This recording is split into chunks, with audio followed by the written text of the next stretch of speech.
Today I'm joined by Brandon Golfman from the Raoul Wallenberg Centre for Human Rights, Michael Levitt, FSWC CEO, and of course, our wonderful guest speaker for today, Eva Meisels. To begin, Brandon will offer some opening remarks. Brandon is Legal and Communications Associate at the Raoul Wallenberg Centre for Human Rights. He's passionate about human rights, humanitarian aid, and gender advocacy and empowerment. Prior to joining the center, Brandon worked as an operations associate with the Free Yazidi Foundation in Washington, D.C., and served as executive director of the Syrian Accountability Project. Brandon has traveled and volunteered extensively in Southeast Asia, Central America, and West Africa. He holds a dual JD MA in International Relations from Syracuse University and a BA in Global Development from Huron University College at the University of Western Ontario. Brandon, thank you so much for being here today. Thank you, Daniela, and thank you to the Center for co-hosting this important series with us. We're proud to partner with you on this and many other important initiatives in pursuit of justice around the world. On behalf of the Raoul Wallenberg Center for Human Rights, I want to thank our audience for joining us today. Our center's mission is and always has been inspired by Raoul Wallenberg, a non-Jewish Swedish diplomat stationed in Budapest during the Holocaust. He single-handedly saved tens of thousands of Jews from one of the most brutal killing fields. As we like to say at the center, he demonstrated that one person, with the compassion to care and the courage to act, can prevent evil and transform history.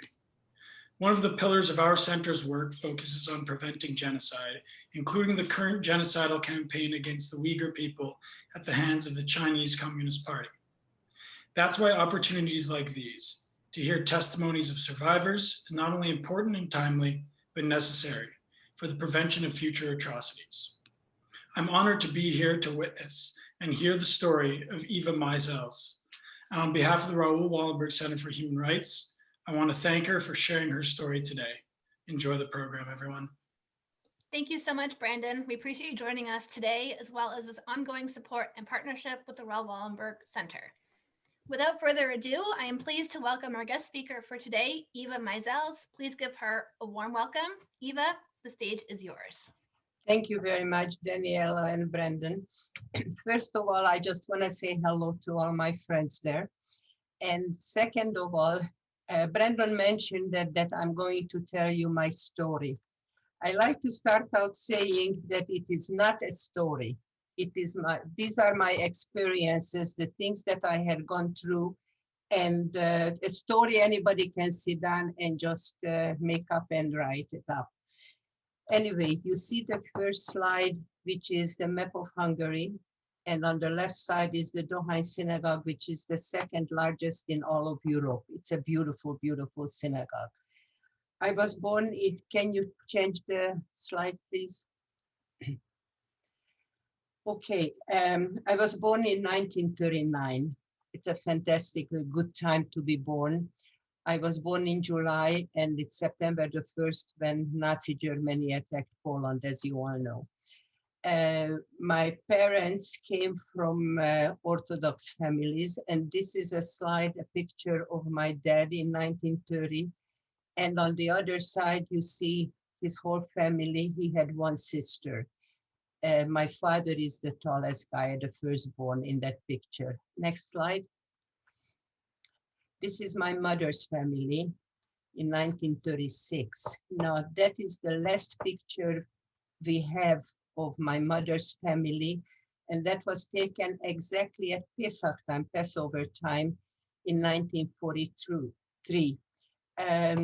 You see a cute little girl in the middle, and that happened to be me. My mother is standing behind me, and she's the one who had her hair covered, because in an Orthodox family, the women, when they are married, they have to cover their hair. The next picture, please. That was my parents' wedding picture in 1938, August 14th, they got married. And I think they had beautiful clothes, but they couldn't afford that, so they were all borrowed clothes in that time. Go ahead. Those are the first pictures of me. And on the left side, you see me trying to stand up and hold on. Just don't ask me what's in my pants, please. The other picture is where we lived on Klozalter in Budapest. It was with my parents. It was taken with me. Next one. Here, the same thing. I had a sailor suit, which I was very, very proud of, and a doll carriage with a doll. And they all came from distant relatives from North America. Go ahead. Also, I remember that Angora vest that I'm wearing on the left side. They all came from North America. Go ahead. Now, this is a picture in 1942. My parents had sent me to pre-nursery school, and it was a Jewish pre-nursery school. And I got this picture from a friend of mine who still lives in Hungary, and we went through everything together. And she found this picture in her parents' belonging after they had passed away. It was a picture of a Hanukkah party with the rabbi on the left side and so on, and all the kids lined up there. In the bottom right, you see my girlfriend and I when we were in Budapest. Could you go on, please? Okay, 1942. The Jewish laws were coming into effect. It meant my father was losing his job, and the Jews were not allowed to go to higher education anywhere. And he was doing whatever he could, even meaning shoveling snow in the winter and so on, just because he needed to earn some money for the three of us to live on. And then in 1942, they took him to a forced labor camp. Now, I'm using the word forced labor camp because originally they took them into the army, and they separated the Jews from the regular army, and they used them for minesweepers because they were not in existence in those days, and digging ditches and so on. They didn't care if the Jews blew up on a mine when they stepped on it in front of the soldiers, because there were a lot more Jews coming along after them. My father, later we found out, ended up in Bor, and from Bor into the Mauthausen concentration camp. Go on, please.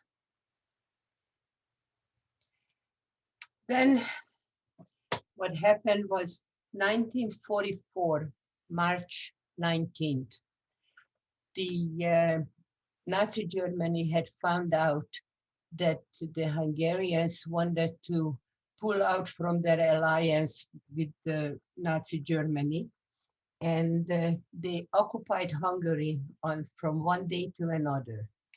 Now that meant my father wasn't home. We had to go into the ghetto. We had to wear the yellow Star of David and so on. During this time, when Jews were not even allowed to travel anymore, can you stop the pictures now and we go back to them later? Thank you. No, just stop it. The Jews weren't even allowed to travel anymore. Now, my grandmother, my mother's mother, thought that the Jews of the countryside would be safer in the country than they were in the big capital city of Budapest. So she asked and sent a neighbor of theirs, a Gentile lady, up to Budapest and told my mother that she should let me go to the country. Now, this lady had gone back without me because my mother made a decision that she is not going to let me go, and whatever happens to her will happen to me. Her husband was taken away. We had no idea where my dad was. And she decided that she's not going to let me go. This lady went back to the country, and we didn't know it at that time, but 3 weeks after this, all the Jews of the countryside from there were taken into ghettos, from there shoved into the wagons and taken to Auschwitz-Birkenau, where I most likely would have held my grandmother's hand walking into the gas chamber, and I wouldn't be here to talk to you today.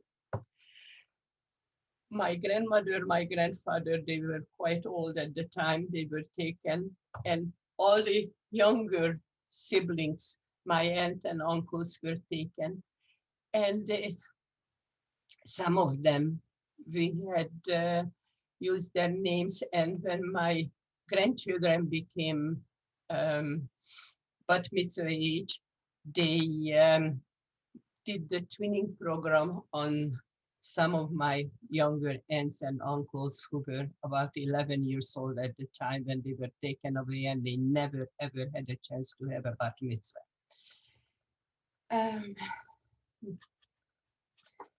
Our apartment building where we lived on the Pest side of Budapest had become the ghetto. That's where most of the Jews had lived. Now, the yellow star was required for everybody to have it on their clothing, and there was no way out of it. And one day, my mother took the risk and took the yellow star off my clothing and sent me out to the market area to see an old neighbor of ours who had a stand there where she was selling bread. And she told me to go to this woman and she will give me some bread, which she did. But the risk was unbelievable. Mom didn't know if she will ever see me again. And this lady took such a chance giving me some bread, which she did, that if anybody would have told on her that she is giving food to a Jewish kid, she would have been either taken away or shot right then and there, and the same thing with me. But I did make it back to the ghetto to see my mother with the bread.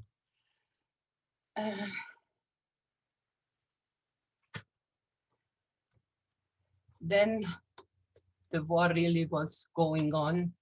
And in our building, we had 3 bombs falling on our building, which time we all had to go down to the bunker or the basement. I'm calling it the basement because that's where we used to keep the coal and the wood that we used for cooking and heating our apartment on the 3rd floor where we lived originally. Now, by this time, they had moved out the Gentile people from our building, and a lot of Jewish people from the surrounding area was in the building, and we had 1-bedroom apartment, and in that 1-bedroom apartment, they moved in 2 other Jewish families. It wasn't easy. It wasn't easy. One day they came in, the Nazi party, the Hungarian Nazi party, which sprung up at the time. It was called the Arrow Cross. And these were all just young kids because the older people were all in the army and on the front. And they came into our building, ordered everybody downstairs, and I was crying. My mother was holding me. I was screaming my head off. And this young punk, I have to use the word punk, he didn't like my crying and ordered my mother to go back to our apartment. Now, a lot of people were taken away at that time and never ever to be heard of or seen again. A few days later, they came back, everybody downstairs. And at that time, I was looking around, just being interested what's the commotion. And my mother took her fingers, pinched my bum. I started to holler all over again. And the same thing happened. We were ordered to go back upstairs. The 3rd time, we weren't so lucky. At that time, everybody downstairs and line up and start marching. Now, my mother, I was with her, of course, and we had my father's great aunt with us. And the 3 of us had 1 wheelbarrow. And I don't know where we got it from, and whatever we had, we tried to put in there, and we just had to go walking. March, march, march. They took us on the banks of the Danube River. Now, I still don't know until today the reason for it. Most likely because they wanted us to see what can they do to us, and what anything they want pretty much they can do with us. I had seen 2 or 3 people tied together at that time, so they would only have to use one bullet to shoot them into the freezing cold ice Danube River. We kept on marching or walking, and we ended up in a place that we didn't know what it was, but we called it a Nazi house. In the Nazi house, they made everybody to get rid of and give them, throw down on a gray blanket, every valuables that they had, including I remember my mother pulling off her wedding band and throwing it down there. They directed us into a room, a huge room facing the wall, hands up, and we were there from morning till night. Now, I'm not going to tell you I remember this, but I was told later on that between the 3 of us, we had 1 apple. And supposedly, I complained that I'm hungry. So this great aunt of my father's told me to eat the apple. Supposedly, I said, I'm not going to eat that because who knows if and when we will ever have any food again. We don't know the reason why they took us there. We don't know why they kept us there, but I do know that in the evening they kicked us out and we had to get back to the ghetto. The bombs were falling on the building. We were down in the basement. And one day, my mother was on the ground floor with some other ladies trying to cook some food in the one existing apartment down there. And the bomb fell on the building. And my mother, like a crazy woman, ran down the stairs to see if I'm still alive or what happened. When she found me, I don't have to tell you how happy she was, and everybody was crying and so on. But it made all the people in the basement, who were mostly older people, women, and young children, it made them think, what are we going to do if the bomb falls on the stairs? We won't be able to get out of here. So they started to investigate, and they broke down the walls on both sides of our building at the basement level. And they found a double wall. The manufacturer of a goose liver factory, before they took him away, he took all his existing cans of goose liver and walled it in there, put them on shelves and put a double wall on it.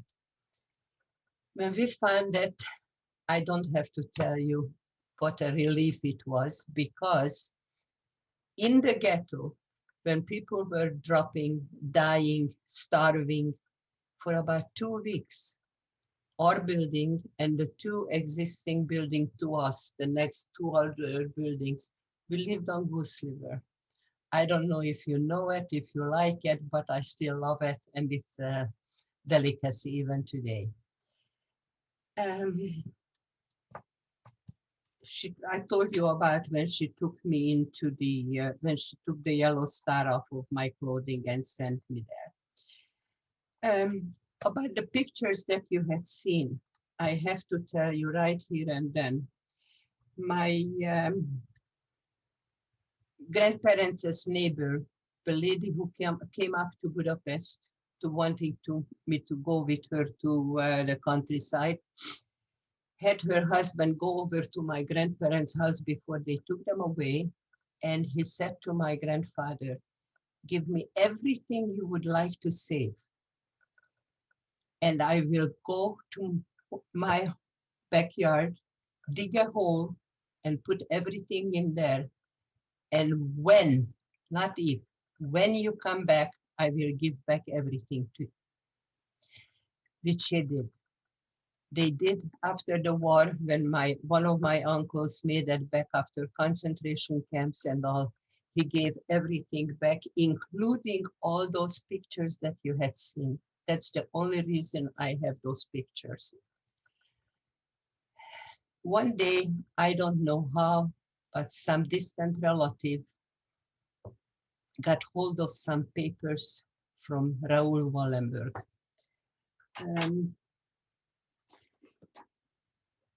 We made our way into Akacshauca 25, which was a safe house, because Raoul Wallenberg, as you heard before, if you didn't know, had arrived in Budapest in 1944, July, and he had money on him. And with that money, he purchased some apartment buildings and hung out the Swedish flag and claimed that everybody who lives there is a Swedish citizen. So we made our way into the safe house, and we were pretty much jammed in. All the people in their accommodations were, I don't even know how many people were in the one room and so on. It was a bitter cold in Budapest in that year. And most of the faucets were frozen. And I can remember going down to the ground floor, standing in line in front of the one faucet that had dripping water. And we had to stand in line so we could drink some water and we could use it for cooking or whatever. The girlfriend I showed you from the Hanukkah pictures, she told me not too long ago, I'm regularly keeping in touch with her, that do you remember when our mothers went outside and collected the snow, brought it back in and melted it, and that's what we used for hygienic reasons, because otherwise we had a shortage even of the water. Now this is the reason when I was asking Brandon from the Wallenberg Society to try to find out the reason why we ended up back in the ghetto. I don't know even today, and unfortunately there is nobody around that I can ask. We were in the safe house, and then we ended up back in the ghetto. Now, time was going by, bombs were falling. We were stepping over dead bodies when we went outside of our apartment building and so on. And I totally became immune to it. It didn't bother me anymore. Or I just didn't know what's going on. I heard the bombs. I know people were taken away. We didn't know anything about my father. We didn't know anything about the rest of the family. Then January came around 1945. And we were down in the basement. And the strange uniformed man was coming down the stairs.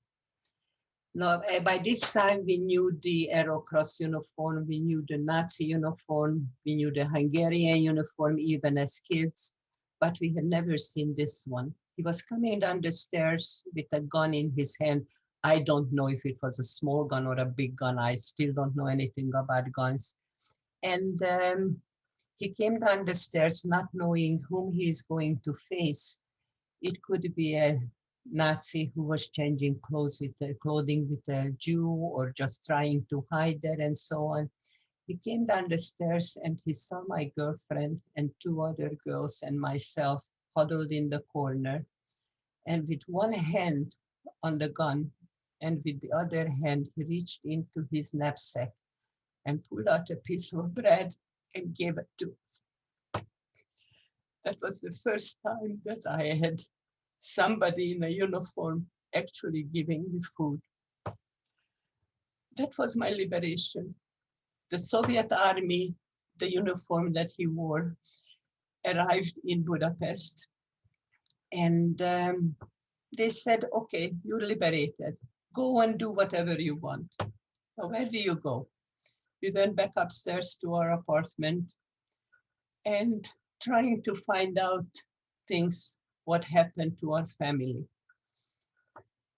My mother went back to the same place as she did before the ghetto was formed, to a place that I think you guys call it a flea market.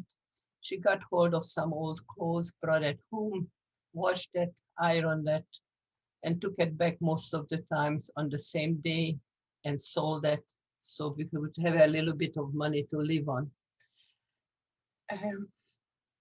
So we are free. But what could we do? First of all, when I came out of the bunker or the basement, I couldn't see. I was totally blind. My eyes were not used to daylight. And it took a number of weeks until my mother let me open my eyes a little bit more each day until I got used to the daylight and I was able to see again. So Mom was trying to make a living, and that's about it. One day, as summer had gone by, my mom went to the flea market, and I was sitting on a stool in front of our building with the great aunt, and we saw a man coming toward us. This was August already. And as he got closer and closer, he started to run.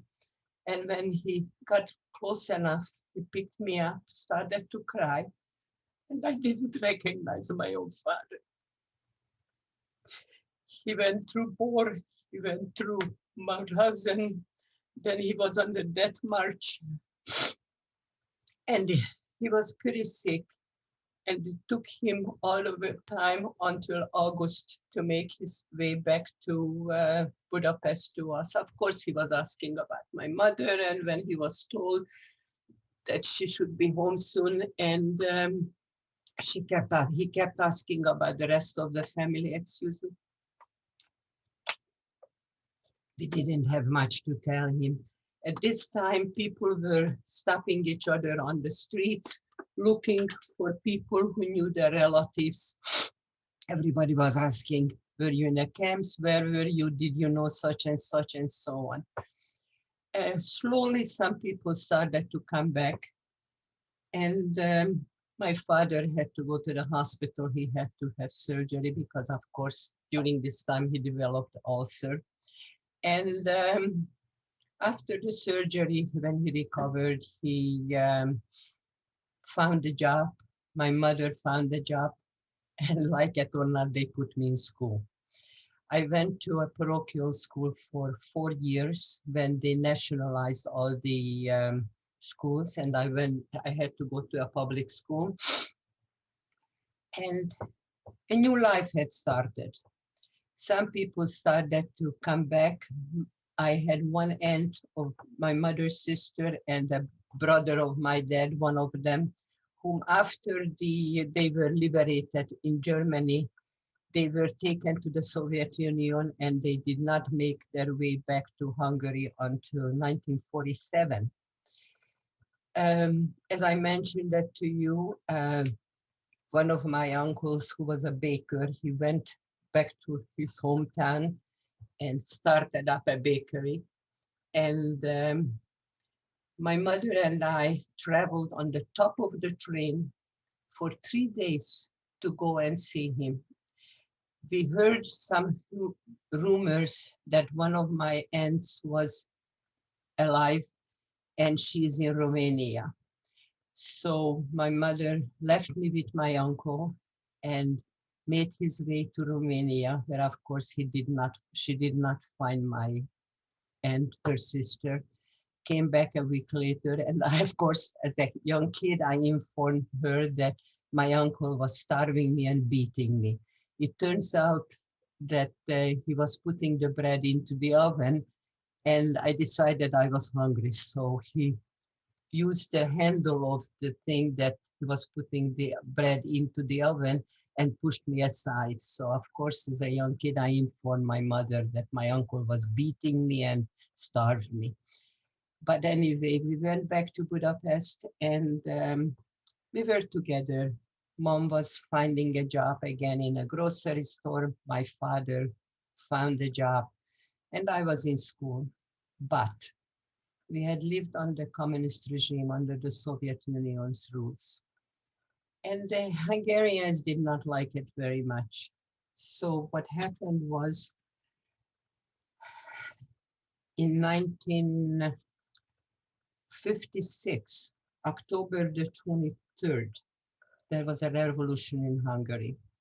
I was a very good kid. I skipped school with my girlfriend and we went to the movies. We come out of the movies and we found out there is a revolution going on.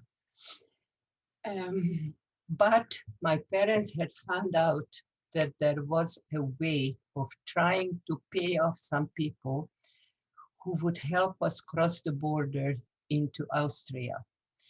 Now, jokes were going around, some of them, but they were all whispering because they used to say the walls has ears and we didn't want to be squealed on. They used to say that two biggest problems in Hungary, no food and shortage of housing, can be solved very easily. If they close the border toward the Soviet Union, that would mean the shortage of food will be solved. And if they open the border toward the West, the housing shortage will be solved. So these were the kind of things we had to live under. But my mother was in sick bed. She had heart problems and she got out of bed. They made whatever money they were able to put together. And we traveled to the nearest town to the Austrian border. And we paid some people off to help us to cross the border into the safety of the West. There was tragedy also because if they caught us, they would take us back to Budapest or shoot you or throw you in jail or whatever. We had one little girl, about 2 years old, in our group when we were crossing the border, and they didn't want her to give us away by crying or making any noise. So they gave her a sleeping pill and they overdosed her and she had never ever woken up. But we made that to Austria and we arrived. My mother had an old friend from her hometown who lived in Vienna and he was manufacturing some textiles or something. So he let us sleep on top of the materials in the factory and so on. And the next day we went to the HIAS. It's a Jewish agency in Vienna. And we were standing in line there to see who knows about our families, what's going on, what can we do, and so on. And the man came toward us, and it was my mother's brother who found out that the revolution was going on in Hungary. He lived in Detroit, Michigan at the time, and he flew to Vienna trying to set up with some people, pay off some people to help us to come out from the country. But we were there already. Mom didn't recognize him because when last time he saw him, he was a young man, just a little boy. And now he was a grown man, well-dressed and so on. But from that moment on, we had food, we had accommodations. He rented a hotel room for all of us. And I remember he asked me, what would I like? And I asked him for a Coke. I never had that in my life, and I haven't since then. I don't like it. But he did get me a fur-lined short boots because my heels were frozen from crossing the border. It was so cold then again. On December the 9th, when we left Hungary, that's the last thing I remember, walking to the train station with my parents, and a drunk was coming toward us. It was a Sunday. He came toward us and he said, everything is the fault of the Jews. That's the last thing I remember from when we left Hungary. Arrived in Vienna, and we had some accommodations, we had some food through my uncle, and we wanted to go to the States, to be honest with you, but we were told it would take a long, long time to get into the United States. And my father had one brother, his youngest, whom after liberation never went back to Hungary, but went to Paris, France. He became very religious, picked up the French. And because of him and knowing the language, he moved to Montreal, Quebec. So we decided we're gonna come to Montreal. On January the 9th, when we landed in Halifax at Pier 21, we got reservations on a train to go to Montreal. And it's a long story. I don't have time to go into it, how my mother made up a story that my uncle has a place for us to live and also jobs for my father and mother and so on. We arrived in Montreal, and that very same day, I went to register for school. In those days, I had a choice of English or French. I chose English, finished high school at night, because during the day, I went to work in a factory. I could not let my parents earn the money only to live on. And I went to work in a factory, and I went to night school, and I have never, ever stopped.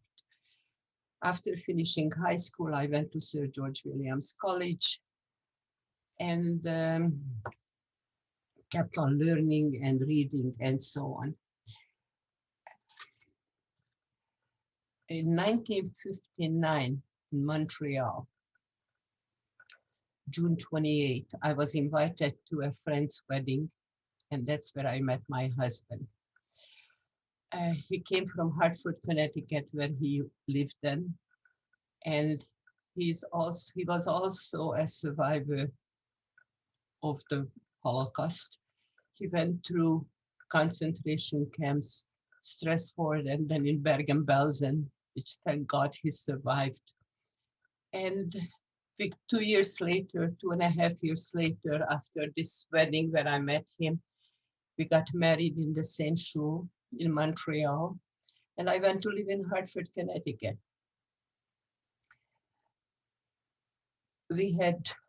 I worked again. I worked for Highline and in the IBM department, because I had some experience from Montreal where I worked there for the IBM Service Bureau. And I had to stop working when I got pregnant, and we have 2 kids there, 2 daughters. And we decided we're gonna start a business in Toronto, Ontario.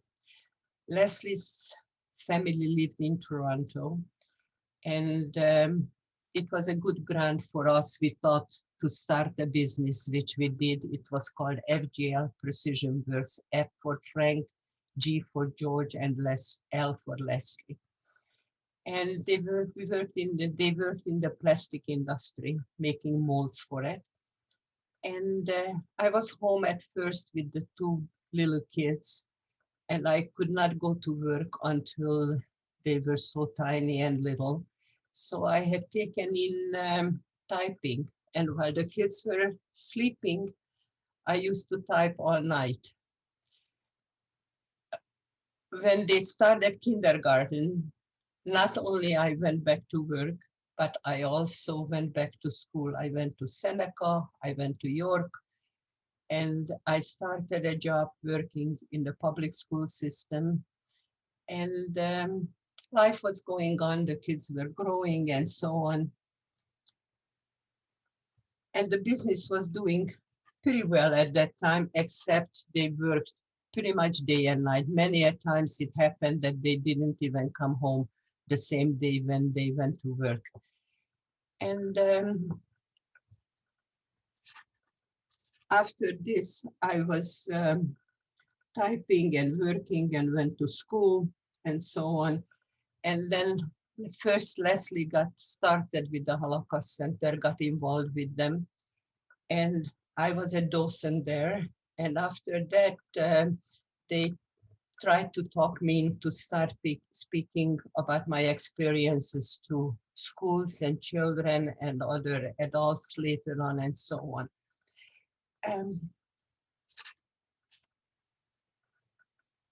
After we retired, Leslie retired and I retired because we sold the business. He stayed on for consulting for a while. And after that, he retired fully. We had a chance to travel a lot. And with the Azrieli Foundation, who had published our memoirs, we traveled with them from Sydney, Nova Scotia, all the way to Alberta and so on. Some days we were speaking in Alberta. I remember Leslie was a keynote speaker on Yom HaShoah. And in 2 days, we spoke to 7 schools. And we kept it up. We kept it up because we believe that it's very important that everybody should know about the Holocaust and what happened to all of us, but specifically the youngsters and the children. My kids grew up in Toronto. One of them became a CA, the other one is a lawyer. Each of them got married. Each of them has 2 kids. And my oldest granddaughter had graduated already and she's working in her field. The second oldest is graduating now, which of course the graduation was canceled because of the pandemic. And the little ones are, one of our grandson is in grade 10 and high school, and the little one is in grade 8 or 7, I'm sorry, and she's in French immersion. And the kids are growing and they're getting bigger and so on. I remember meeting Mr. Cutler when we went to Washington, D.C., to the Capitol building where we were invited. And we were there together, and they had given Raoul Wallenberg a gold medal of honor on that day. And they gave it to his stepsister, and I had the honor of meeting the rest of his family. Whoops, I pictured gone away. Just a second, I'm sorry. And there were a number of things, including after Israel and the US and so on, Canada made Raoul Wallenberg an honorary citizen, and they issued a stamp with his picture on it, and I had the honor of unveiling that stamp here in Toronto. I have to leave out a lot of things because we simply don't have the time for it.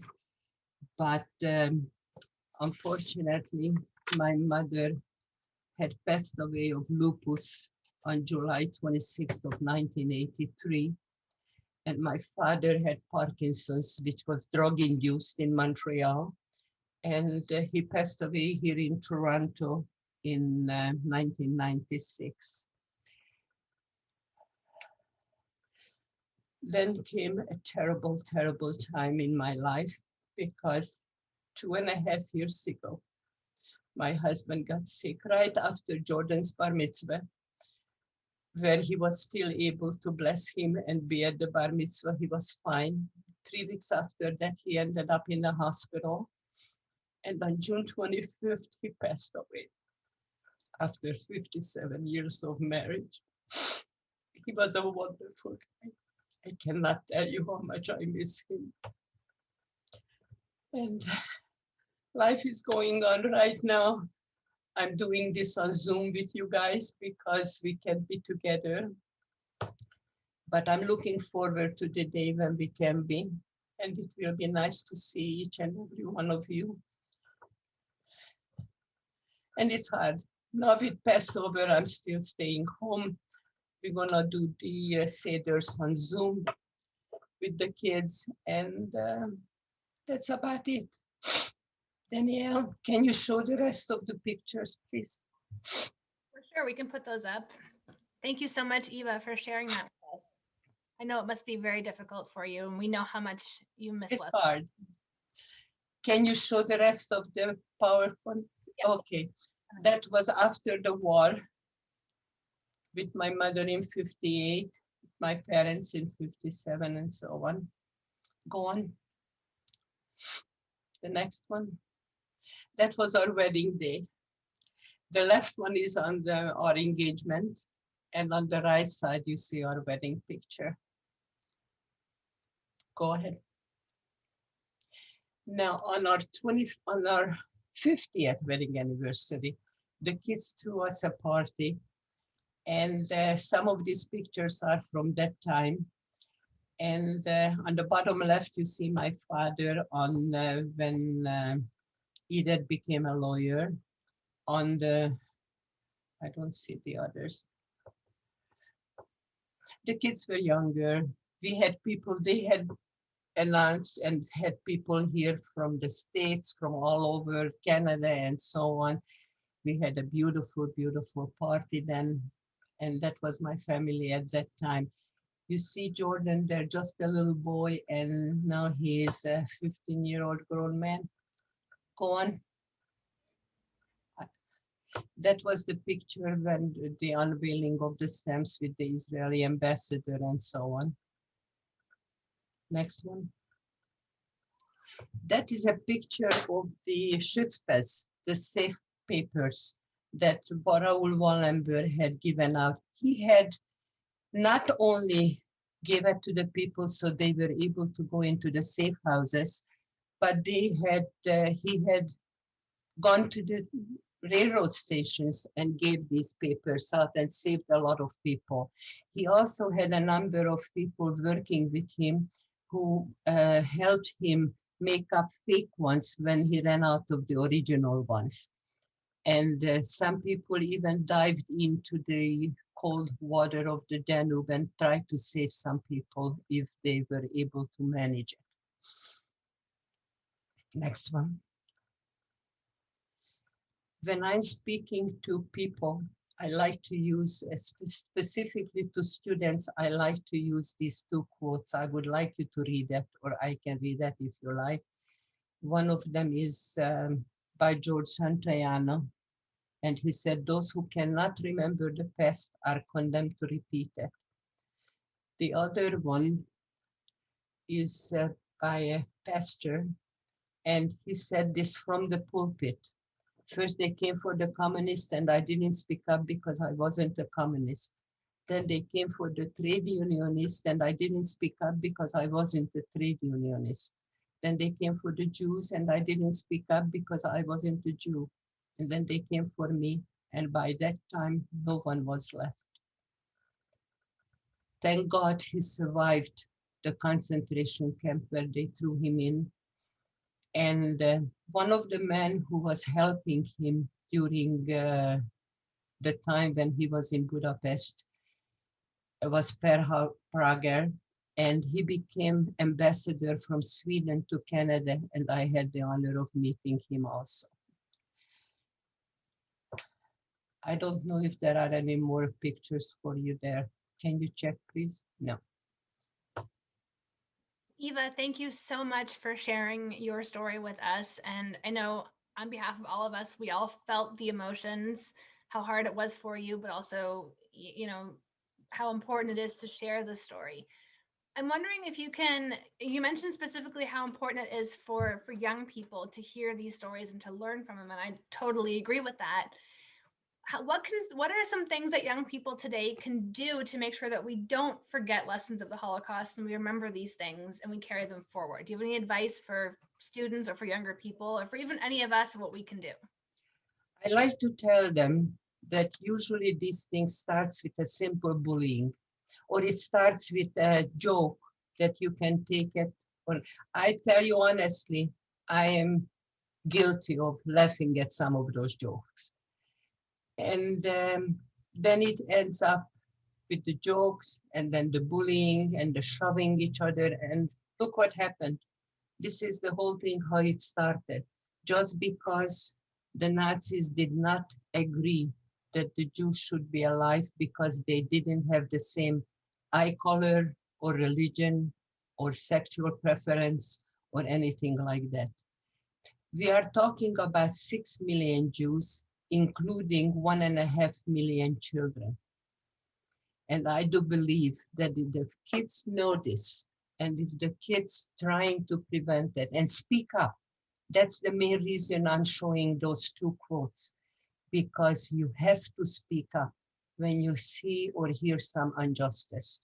There is no way you can keep quiet. We have to put a stop to it. And I don't want to go into today's politics with anybody, but at the same time, my personal feeling is that the world has not learned from the Holocaust. Look what's going on in the world since then and even today. No, I agree with that 100%, Eva. You're absolutely right. It's so important for all of us, and especially young people, to understand, as you said, how these things started and what we can all do about them as well. Again, Eva, I want to thank you so much on behalf of all of us for sharing your story. And I'm seeing everyone on the camera nodding here as well. And I know that they all felt it the same way that we did. At this time, I'm going to turn the stage over to our president and CEO, Michael Levitt, who also I know was listening very intently and was very excited to hear your story, just to give a couple of closing remarks. May I just say one word? If anybody has some questions, send it to you, and I will try to answer it if I can. I had to leave out a lot of information, but if I don't know the answer, I will try to find it out and let you know. Yes, absolutely. Eva's 100% right. Anyone that has any other questions for her, we could certainly sit here longer and take and answer more questions, but I am mindful of the time. Please email us. You have a link where you registered. You'll be getting a link from me in the next couple of days as well with the recording. Your questions, please let us know. We'll make sure that they receive them. I want to introduce Michael Levitt, our president and CEO, just for a couple of remarks. Michael? Thank you very much, Daniela. Eva, thank you for sharing with us your harrowing testimony of what you went through. And I was struck by a number of things, but I want to just come back to the end of your presentation, because you dealt with so much darkness, you and your family. During the war, even after the war, you faced a lot of challenges. And that's something that I've come to hear through a number of these presentations, that even after the war was over, the challenges did not end and the hardship did not end. But I also am so struck by the pictures you showed us right at the end of your family, of your beautiful family and your grandchildren and your children. And that is the ultimate reward at the end of a presentation like this, to see the life that you and your husband built, and to see the difference that has made to all of us, to us in Canada. And it relates also to your quotes that you shared with us that inspire you about speaking out. And Eva, that is what you do all the time. Not just today, but so often you are there to speak out and inspire our youth, not youth people on this Zoom today, and so many others. And I'm sure I speak for everyone when I say thank you for speaking out, because you are making a difference. And again, you referenced the hardships and the challenges that are taking place in the world today, but you and so many of the survivors continue to make a difference even after all these years, every time you share your testimony with us. Thank you, Eva. And let me also just thank the Wallenberg Centre. I see Erwin Kotler is on a corner of my screen here. I just want to thank Erwin and Brandon and all the staff, our partners at the Wallenberg Centre, for all the incredible work that they do. We're so honored to be able to do this and so many other programs with you, Erwin. So thank you for all that you do as the special envoy and also as the head of the Wallenberg Centre. To the education team, Daniela, Melissa, Elena, Jordan, and Emily, to all of the team at Friends of Simon Wiesenthal Center that continue to not just do these Zooms, but I was struck. We actually reached over 1,700 students last week in 40 different school boards across the country in, I think it was 4 or 5 provinces. And I'm incredibly proud of the work that our education team does, exactly what Eva was saying, reaching out and sharing the important testimony of survivors with kids that might not otherwise have the opportunity. We're not talking just about Jewish day schools in Toronto or Montreal, but kids in places where they wouldn't otherwise be able to get this information and understand why it is so critical. And a last thank you, and that's to all of you. So many of, I look at the squares and I see so many of the same names and faces week after week, but I also see so many new faces. And again, this In Conversation speaker series is so important because every time one of us hears Eva and the other survivors' stories, we take it with us. It becomes part of us. I see the emotion on the screen, and so many of you reach out to us afterwards. And I just want to thank you for taking the time to join us every other Wednesday. And I look forward to seeing you back here in 2 weeks. Thank you. Thank you, Michael. Thanks, Eva. This is not what Hitler had in mind. No, exactly. Being able to listen and to learn from the survivors is the greatest revenge, as someone once said. Exactly that. Thank you again, Eva. Thank you again, everyone joining us from across Canada, across the United States, across the world, and beyond. We really appreciate it. As Michael said, we'll see you back here on April the 7th again. Have a good night, everybody. Thank you. Thank you. Thank you. Thank you. Bye, Eva. Bye. Thank you.